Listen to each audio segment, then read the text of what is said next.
Hello everyone, welcome back to our YouTube channel MJ and PJ Commerce Classes. +2 business സ്റ്റഡീസിലെ first ചാപ്റ്ററായ nature and significance of മാനേജ്മെൻറ്റിലെ മൂന്നാമത്തെ video ആണിത്. Today we are going to study two important topics in this chapter. First one levels of management and second one functions of management. So first we will study the topic levels of management. We have already learned that management does not refer to a single individual, but it consists of a group of persons. Management എന്ന് പറയുന്നത് ഒരു single person മാത്രം ഉൾക്കൊള്ളുന്നതല്ല, ഒരു കൂട്ടം ആളുകൾ ചേർന്നതാണ് എന്ത് management. ഒരു ബിസിനസ് ഓർഗനൈസേഷനിൽ ഡിഫറെൻറ്റ് മാനേജീരിയൽ ആക്ടിവിറ്റീസ് പെർഫോം ചെയ്യാനുണ്ടാവുമെന്ന് നമുക്കറിയാം. ഇതിനു വേണ്ടി ഒരുപാട് ആളുകളെ നിയമിക്കുന്നുണ്ട്. ഈ ആക്ടിവിറ്റീസ് പെർഫോം ചെയ്യാൻ ആവശ്യമായ അതോറിറ്റിയും റെസ്പോൺസിബിലിറ്റിയും അവർക്ക് നൽകുകയും ചെയ്യുന്നുണ്ട്. ഈ സുപ്പീരിയേഴ്സ് ആൻഡ് സബോർഡിനേറ്റ്സും തമ്മിലുള്ള ആ അതോറിറ്റി റെസ്പോൺസിബിലിറ്റി റിലേഷൻഷിപ്പ് ആ ഒരു ഓർഗനൈസേഷനിൽ വിവിധ ലെവൽസ് ക്രിയേറ്റ് ചെയ്യാൻ കാരണമാകുന്നുണ്ട്. ഇതിനെയാണ് നമ്മൾ ലെവൽസ് ഓഫ് മാനേജ്മെൻറ്റ് അല്ലെങ്കിൽ ഹൈറാർക്കി ഓഫ് മാനേജ്മെൻറ്റ് എന്നൊക്കെ പറയുന്നത്. We can also define it as a line of demarcation between various managerial positions in an organization. എന്ന് വെച്ചാൽ ഒരു ഓർഗനൈസേഷനിലെ വിവിധ മാനേജീരിയൽ ആക്ടിവിറ്റീസിനെ വേർതിരിക്കുന്ന ഒരു ലൈനാണ് ലെവൽസ് ഓഫ് മാനേജ്മെൻറ്റ് കൊണ്ട് ഉദ്ദേശിക്കുന്നത് എന്ന് നമുക്ക് ലെവൽസ് ഓഫ് മാനേജ്മെൻറ്റിനെ ഡിഫൈൻ ചെയ്യാം. ഒരു ഓർഗനൈസേഷനിലെ മാനേജ്മെൻറ്റിനെ നമുക്ക് 3 ലെവലായി തിരിക്കാം. First level top level management, second level middle level management and third one lower level management. ആദ്യമായി നമുക്ക് ടോപ്പ് ലെവൽ മാനേജ്മെൻറ്റിനെ കുറിച്ച് പഠിക്കാം. Top level management includes all individuals who are responsible four taking crucial decisions for the organisation. ഒരു ഓർഗനൈസേഷനിലെ വളരെ പ്രധാനപ്പെട്ട തീരുമാനങ്ങൾ എടുക്കുന്നത് ടോപ്പ് ലെവൽ മാനേജ്മെൻ്റ് ആണ്. ഒരു ഓർഗനൈസേഷൻ്റെ പുരോഗതിക്കും നിലനിൽപ്പിനും റെസ്പോൺസിബിൾ ആയിട്ടുള്ളതും ടോപ്പ് ലെവൽ മാനേജ്മെൻ്റ് ആണ്. The managers working at this level have maximum authority. Authority ഏറ്റവും കൂടുതൽ ഉണ്ടാവുക ടോപ്പ് ലെവൽ മാനേജ്മെൻറ്റിനായിരിക്കും. ഇനി നമുക്ക് ടോപ്പ് ലെവൽ മാനേജ്മെൻറ്റിൽ ആരൊക്കെ ഇൻക്ലൂഡഡ് ആണെന്ന് നോക്കാം. Chairman, managing director, general manager, president, vice president, chief executive officer, chief financial officer, chief operating officer, ഇവരൊക്കെ top level മാനേജ്മെൻറ്റിൽ ഇൻക്ലൂഡ് ആയിട്ടുള്ള മാനേജീരിയൽ പൊസിഷനിൽ ഇരിക്കുന്ന ആളുകളാണ്. Now we are going to study the functions of top level management. First one, determining the objectives of the enterprise. ഒരു ഓർഗനൈസേഷൻ്റെ objectives define ചെയ്യുന്നത് top level management ആണ്.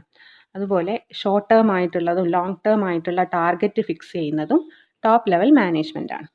Then second one, framing plans and policies. നമ്മൾ കണ്ടു ഒരു ഓർഗനൈസേഷൻ്റെ objective set ചെയ്യുന്നത് top level management ആണ്. ഈ ഓബ്ജക്റ്റീവ്സ് അച്ചീവ് ചെയ്യാൻ ഒരുപാട് പ്ലാൻസും പോളിസീസും ഫോം ചെയ്യേണ്ടതുണ്ട്. ഇത് ചെയ്യുന്നതും ആരാണ്? ടോപ്പ് ലെവൽ മാനേജ്മെൻ്റ് ആണ്. Framing plans and policies to achieve the objectives already set. Then third function, organising activities to be performed by persons working at a middle level. Middle level മാനേജ്മെൻറ്റിലെ എംപ്ലോയീസിന് job assign ചെയ്ത് കൊടുക്കുന്നതും അവർക്ക് വേണ്ട instruction കൊടുക്കുന്നതും top level management ആണ്. Then fourth point, responsible for welfare and survival of the organisation. ഒരു ഓർഗനൈസേഷൻ്റെ സ്മൂത്ത് ആൻഡ് സക്സസ്ഫുൾ ആയിട്ടുള്ള പെർഫോമൻസിന് വേണ്ടി ആവശ്യമായുള്ള പ്ലാൻസ് പ്രിപ്പയർ ചെയ്യുന്നത് ടോപ്പ് ലെവൽ മാനേജ്മെൻ്റ് ആണ്. The last one, contact with outside world. For example, meeting government officials, competitors, suppliers, etc. അതായത് government officials ആയിട്ടും കോമ്പറ്റേറ്റേഴ്സും സപ്ലയേഴ്സും ഇവരൊക്കെ ആയിട്ട് കോണ്ടാക്ട് ചെയ്യുന്നതും ഒരു നല്ല റിലേഷൻഷിപ്പ് ക്രിയേറ്റ് ചെയ്യുന്നതും ടോപ്പ് ലെവൽ മാനേജ്മെൻറ്റിൻ്റെ ഫംഗ്ഷനിൽ ഇൻക്ലൂഡഡ് ആയിട്ട് വരുന്നു. Now we are going to study about middle level management. Top level മാനേജ്മെൻറ്റും ലോവർ ലെവൽ മാനേജ്മെൻറ്റും തമ്മിൽ ബന്ധിപ്പിക്കുന്ന ഒരു ലിങ്ക് ആയിട്ട് നമുക്ക് മിഡിൽ ലെവൽ മാനേജ്മെൻറ്റിനെ ഡിഫൈൻ ചെയ്യാം. Middle level management act as a link between top management and lower level management. It consists of department heads like production manager, marketing manager, finance manager, executive officer, plan superintendent etcetera. ഇതിൽ സാധാരണയായി department ഹെഡ്സും executive ഓഫീസർമാരും plan superintendent ഇവരൊക്കെയാണ് ഉൾപ്പെട്ടിട്ടുള്ളത്. Top management formulate ചെയ്യുന്ന plans and strategies implement ചെയ്യുന്നത് middle level മാനേജ്മെൻറ്റാണ്. Middle level management എന്താ ചെയ്യുന്നത്? മിഡിൽ ലെവൽ മാനേജ്മെൻറ്റിന് ടോപ്പ് ലെവൽ മാനേജ്മെൻറ്റിൽ നിന്ന് കിട്ടുന്ന ഓർഡേഴ്സും ഇൻസ്ട്രക്ഷൻസും ലോവർ ലെവൽ മാനേജേഴ്സിലൂടെ ചെയ്തെടുക്കുകയാണ് ചെയ്യുന്നത്. മിഡിൽ ലെവൽ മാനേജ്മെൻറ്റിൻ്റെ ഫങ്ഷൻസ് എന്തൊക്കെയാണെന്ന് നോക്കാം. First one, interpretation of policies framed by top management. Top management frame ചെയ്യുന്ന പോളിസീസ് ലോവർ ലെവൽ മാനേജ്മെൻറ്റിന് എക്സ്പ്ലെയിൻ ചെയ്ത് കൊടുക്കുന്നത് മിഡിൽ ലെവൽ മാനേജ്മെൻറ്റ് ഫംഗ്ഷനിൽ പെട്ടതാണ്. Second point, organising the activities of the department for executing plans and policies. അതാത് ഡിപ്പാർട്ട്മെൻറ്റുകളിൽ പ്ലാൻസും പോളിസീസും execute ചെയ്യാൻ വേണ്ട അറേഞ്ച്മെൻറ്റ്സ് ചെയ്യുന്നത് മറ്റൊരു ഫംഗ്ഷനിൽ പെടുന്നു. Then third one, controlling and instructing the employees. Lower level മാനേജേഴ്സിൻ്റെ പെർഫോമൻസ് ഒബ്സർവ് ചെയ്യുക, അവർക്ക് വേണ്ട നിർദ്ദേശങ്ങൾ കൊടുക്കുക, അവരുടെ പ്രവർത്തനത്തിൻ്റെ റിപ്പോർട്ട് പ്രിപ്പയർ ചെയ്ത് ടോപ്പ് ലെവൽ മാനേജ്മെൻറ്റിനെ ഇൻഫോം ചെയ്യുക. ഇതൊക്കെ മിഡിൽ ലെവൽ മാനേജ്മെൻറ്റ് ചെയ്യുന്ന ഫങ്ഷൻസ് ആണ്. The next function, cooperating with other departments for smooth functioning. ഓർഗനൈസേഷൻ്റെ സ്മൂത്ത് ഫങ്ഷനിങ് എൻഷുർ ചെയ്യാൻ വേണ്ടി മറ്റുള്ള ഡിപ്പാർട്ട്മെൻറ്റുമായി സഹകരിച്ച് പ്രവർത്തിക്കുക എന്നതും മിഡിൽ ലെവൽ മാനേജ്മെൻറ്റ് ഫങ്ഷനിൽ പെട്ടതാണ്. The next one, motivating the persons to perform to their best ability. Middle level managers എംപ്ലോയീസിന് പലതരത്തിലുള്ള ഇൻസെൻറ്റീവ്സ് ഓഫർ ചെയ്യുന്നു. ഇതിലൂടെ അവർ ആക്ച്വലി എന്താ ചെയ്യുന്നത്? അവർ എംപ്ലോയീസിനെ മോട്ടിവേറ്റ് ചെയ്യുകയാണ് ചെയ്യുന്നത്. അതിലൂടെ അവർ എംപ്ലോയീസിൻ്റെ പരമാവധി എഫേർട്ട് എടുക്കുകയും അവർ മാക്സിമം ഔട്ട്പുട്ട് പ്രൊഡ്യൂസ് ചെയ്യാൻ വേണ്ടി ശ്രമിക്കുകയും ചെയ്യുന്നുണ്ട്. Next one, recruiting, selecting and appointing the required employees for the department. Middle level management അവരുടെ ഡിപ്പാർട്ട്മെൻറ്റിന് ആവശ്യമായ എംപ്ലോയീസിനെ റിക്രൂട്ട് ചെയ്യുകയും അപ്പോയിൻറ്റ് ചെയ്യുകയും ചെയ്യുന്നു. ഇത്രയാണ് മിഡിൽ ലെവൽ മാനേജ്മെൻറ്റ് ചെയ്യുന്ന functions. Next level, lower level management.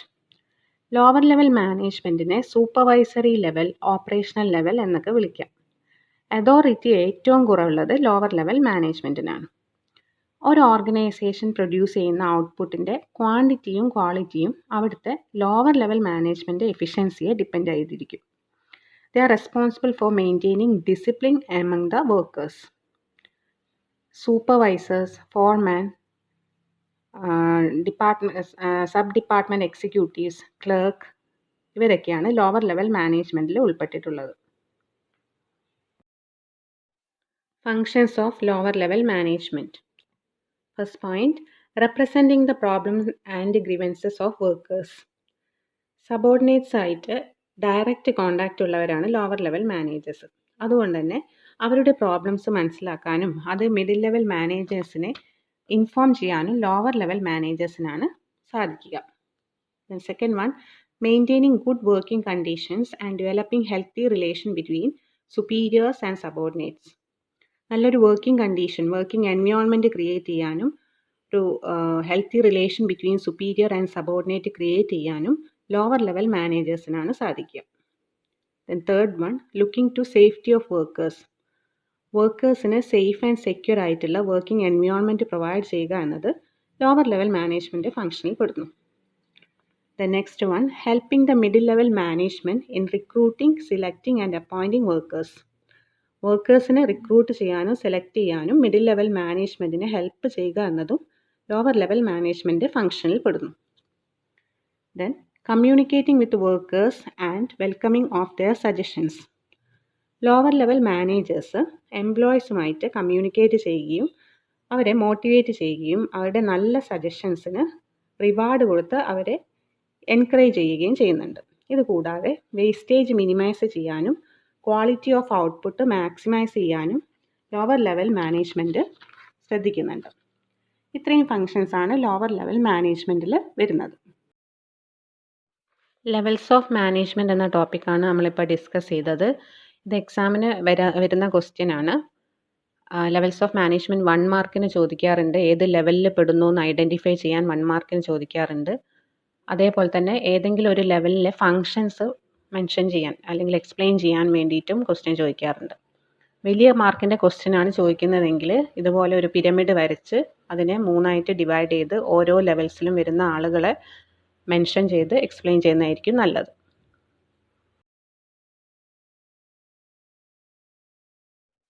Functions of management, ഇതാണ് നമ്മുടെ അടുത്ത ടോപ്പിക്ക്. ഒരു ഓർഗനൈസേഷൻ്റെ മെയിൻ എയിം എന്ന് പറയുന്നത് ആ ഓർഗനൈസേഷനിലെ റിസോഴ്സസ് ഇഫക്റ്റീവായും എഫിഷ്യൻ്റായും യൂട്ടിലൈസ് ചെയ്ത് ഓർഗനൈസേഷണൽ ഗോൾ അച്ചീവ് ചെയ്യുക എന്നതാണ്. ഈ ഓർഗനൈസേഷണൽ ഗോൾസ് അച്ചീവ് ചെയ്യണമെങ്കിൽ മാനേജ്മെൻറ്റ് ചില ഫങ്ഷൻസ് പെർഫോം ചെയ്യേണ്ടതായിട്ടുണ്ട്. ഇതിനെയാണ് ഫങ്ഷൻസ് ഓഫ് മാനേജ്മെൻറ്റ് എന്നതുകൊണ്ട് അർത്ഥമാക്കുന്നത്. ഏതെല്ലാമാണ് ഈ ഫങ്ഷൻസ് മാനേജേഴ്സ് പെർഫോം ചെയ്യേണ്ടത്? Planning, organising, staffing, directing, controlling. ഈ 5 ഫങ്ഷൻസ് ആണ് ഫങ്ഷൻസ് ഓഫ് മാനേജ്മെൻറ്റ് എന്ന പേരിൽ അറിയപ്പെടുന്നത്. ഇനി നമുക്ക് ഇത് ഓരോന്നും എന്താണെന്ന് പരിശോധിക്കാം.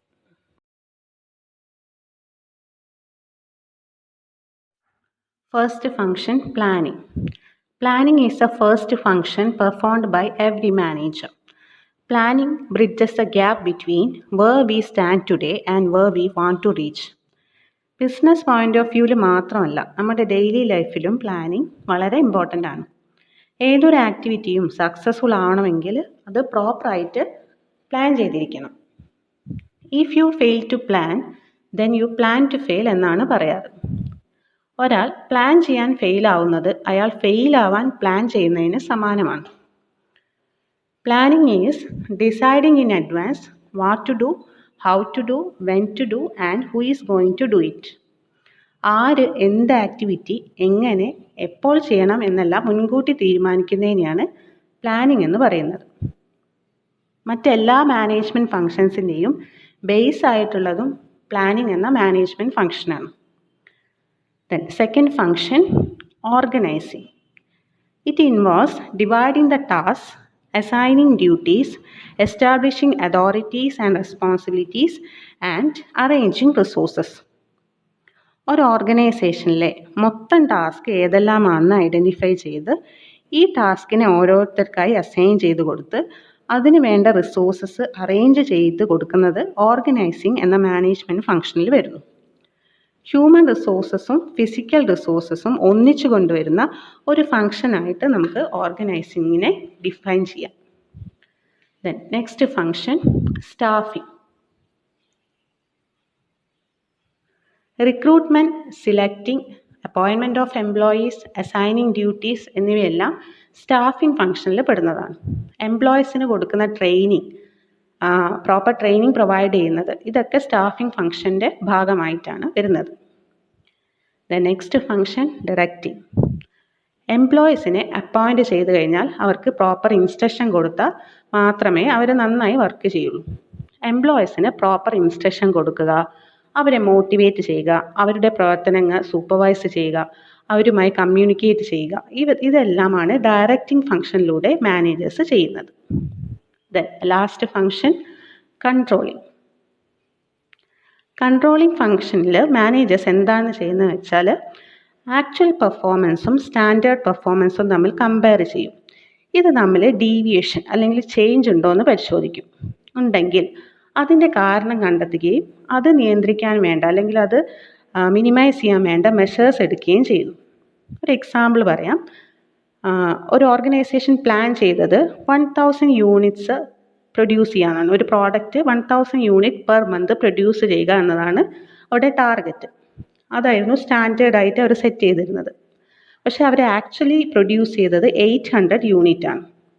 ഇവിടെ 1000 യൂണിറ്റ് എന്നതിനെ നമുക്ക് പ്ലാൻഡ് പെർഫോമൻസ് എന്നും 800 യൂണിറ്റ് എന്നതിനെ ആക്ച്വൽ പെർഫോമൻസ് എന്നും പറയാം. ആ ഡിഫറൻസ് ആയി 200 യൂണിറ്റ് ഇല്ലേ, 1000 മൈനസ് 800, 200. അതിനെ നമ്മൾ ഡീവിയേഷൻ എന്നും പറയുന്നു. കൺട്രോളിംഗ് ഫങ്ഷനിലൂടെ മാനേജ്മെൻറ്റ് ഈ ഡീവിയേഷൻ എത്രയാണെന്ന് കണ്ടുപിടിക്കുകയും അതിൻ്റെ കാരണം കണ്ടെത്തുകയും അത് ഒഴിവാക്കാനായിട്ടുള്ള കാര്യങ്ങൾ ചെയ്യുകയും ചെയ്യുന്നു. അതൊഴിവാക്കി പ്ലാന്റ് പെർഫോമൻസിലേക്ക് എംപ്ലോയീസിൻ്റെ ആക്ടിവിറ്റീസ് ഡയറക്റ്റ് ചെയ്യാനും കൺട്രോളിംഗ് എന്ന മാനേജ്മെൻറ്റ് ഫംഗ്ഷനിലൂടെ മാനേജേഴ്സ് ചെയ്യുന്നു. ഇത്രയുമാണ് ഫങ്ഷൻസ് ഓഫ് മാനേജ്മെൻ്റ് ആയിട്ട് നമുക്ക് പഠിക്കാനുള്ളത്. ടോപ്പിക്ക് ക്ലിയർ ആണെന്ന് വിചാരിക്കുന്നു. ഈ ചാപ്റ്ററിൽ ഇനി നമുക്ക് ഒരു ടോപ്പിക്ക് കൂടി പഠിക്കാനുണ്ട്, കോർഡിനേഷൻ എന്ന ടോപ്പിക്ക്. അത് അടുത്ത വീഡിയോയിൽ ഉണ്ടായിരിക്കും. നിങ്ങൾ ഇതുവരെ ഈ ചാനൽ സബ്സ്ക്രൈബ് ചെയ്തിട്ടില്ലെങ്കിൽ ദയവായി സബ്സ്ക്രൈബ് ചെയ്യുക, ലൈക്ക് ചെയ്യുക, ഷെയർ ചെയ്യുക. താങ്ക്